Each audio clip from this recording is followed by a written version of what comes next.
Tu parles aussi souvent de compliance bancaire, que c'est quelque Mhm. chose que je saoulais. Tu as vendu des PDF, ensuite tu as bossé dans le Web3.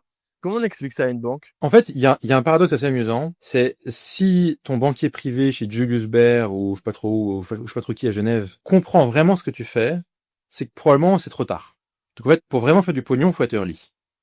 Si t'es early, par définition, ça a l'air suspect ou ça a l'air improbable. Tu prends une boîte d'infoproduits. Donc t'es sur une coquille au Delaware, à Hong Kong ou à Dubaï. T'as pas de bureau, dans la plupart des cas. T'as pas vraiment de salariés sur place. Tu sais, avec vraiment les qui sont salariés dans le pays où la boîte est incorporée, tu vois. Tu peux en avoir, mais t'en as très peu. Tu vas avoir une demi-comptable et une demi-assistante, processiser des millions par an, donc et te verser des grosses sommes ou faire circuler ailleurs. Bah, le problème, c'est qu'une boîte qui est configurée comme ça, dans le monde de la compliance bancaire, c'est une boîte qui sert à faire du blanchiment. Ouais, c'est une boîte qui fait du blanchiment, c'est une activité qui est bidon. On minimise les coûts, parce que si tu fais une boîte pour faire du blanchiment et que tu as 80% de masse salariale, elle ne fait pas blanchir grand-chose, tu vois. Donc tu as besoin qu'il y ait très peu de coûts. Donc le moins de bureaux possible, le moins de salariés possible, le moins de tout possible. Donc en fait, dans le monde bancaire traditionnel, ce type de boîte, bah, c'est un véhicule de blanchiment, tu vois.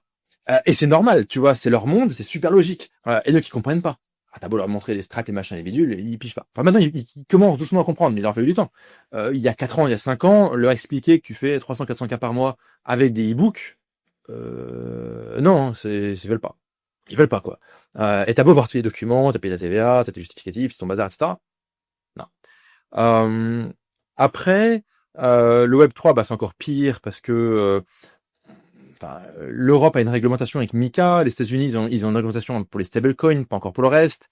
Donc on est dans un flou réglementaire. Le flou réglementaire, bah, une banque elle déteste parce que c'est du risque. Et après tu as tous les amalgames de la crypto, c'est que c'est forcément du scam, blablabla, etc., du blanchiment, du terrorisme, ou je sais pas trop quoi d'autre. Donc si tu veux, fondamentalement c'est de la pédagogie, c'est de la patience.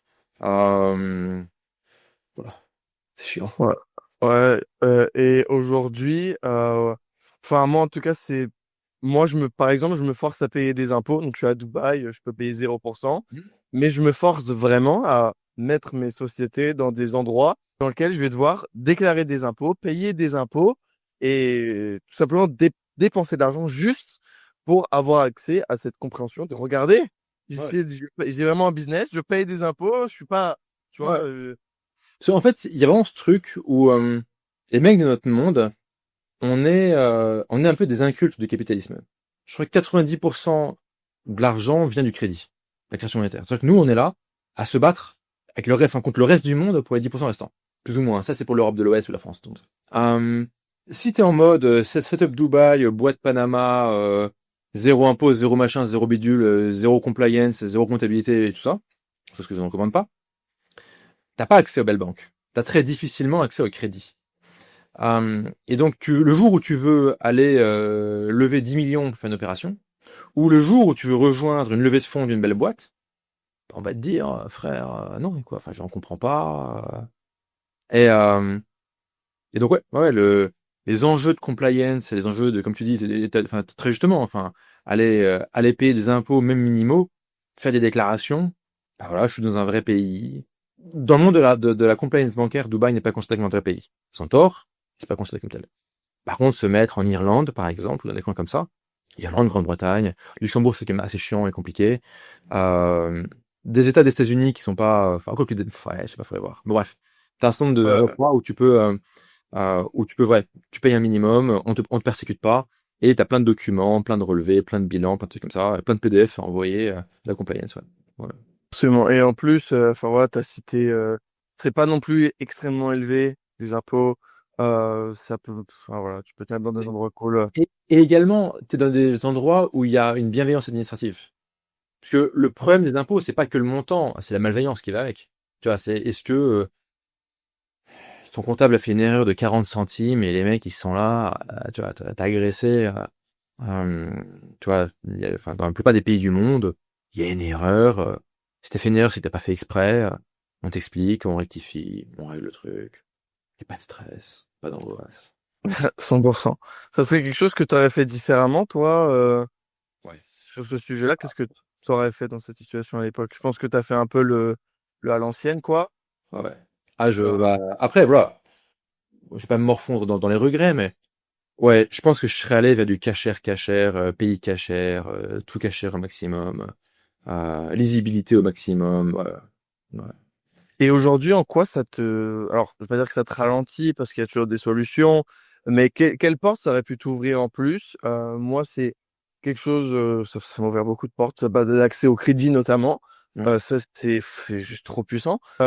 Pouvoir mettre même à une valorisation hypothétique d'une boîte que je possède à 100% en collatéral d'un crédit, enfin, en mode, on est où? On est où? Genre, c'est Ouais, n'importe quoi. t'as acheté des vrais trucs, ouais. Ouais, c'est... Aujourd'hui, moi, je suis pas forcément bloqué. J'ai une opportunité que j'ai pas pu faire. S'il y avait un move, euh, je vais pas donner les montants, mais grosso modo, il y avait 8 chiffres à gagner, un petit 8 chiffres, hein. Mais il fallait pouvoir dégainer rapidement. Quand tes sous sont entre à Dubaï, bah, pour dégainer rapidement et arriver en Europe, c'est pas rapide, hein. Ça se fait, mais ça prend du temps, quoi. Et donc, la timeline rend des trucs impossibles. Qu'est-ce que tu aurais fait de différent? Tu t'aurais foutu dans un, comme on a dit à l'instant, dans les juridictions comme ça? Je pense que je me serais mis en Irlande ou un truc comme ça. T'as un truc en mode, t'es UE, zone euro. Alors, je sais, zone euro, les gens anti-Europe. Bretagne. Mais bon, tu vois, il y a ce côté anglo-saxon. Euh, c'est une zone où tu vas avoir des vrais comptables, des vrais cabinets fiscalistes, des vraies banques, des vrais professionnels. Parce que tu te mets en Estonie. C'est bien l'Estonie. Non, c'est pas bien l'Estonie, en fait. Mais en Estonie, t'as aucun spécialiste. Puis rien, quoi. Je veux dire, c'est genre un désert, quoi. C'est genre un village de pêcheurs sur la Baltique, quoi. Tu vois. Donc, ouais, tu payes rien, mais en fait, tu peux rien faire, quoi. Donc, je serais dans une juridiction comme ça, j'aurais payé mes 17%, enfin 17, mais après, tu as 15 000 optimisations possibles pour payer beaucoup moins. Et ouais, ouais. Ça ou autre. Encore une fois, moi, je fais pas de recommandations administratives, légales, comptables, hein. Ça, c'est, les gens À sont 100%. Ça, c'est, là, c'est on vraiment refait en le mode, passé. bon sens paysan, petite sensibilité personnelle à des fins ludiques, hein. À 100%. 100%. On refait le passé, c'est aucun conseil ici.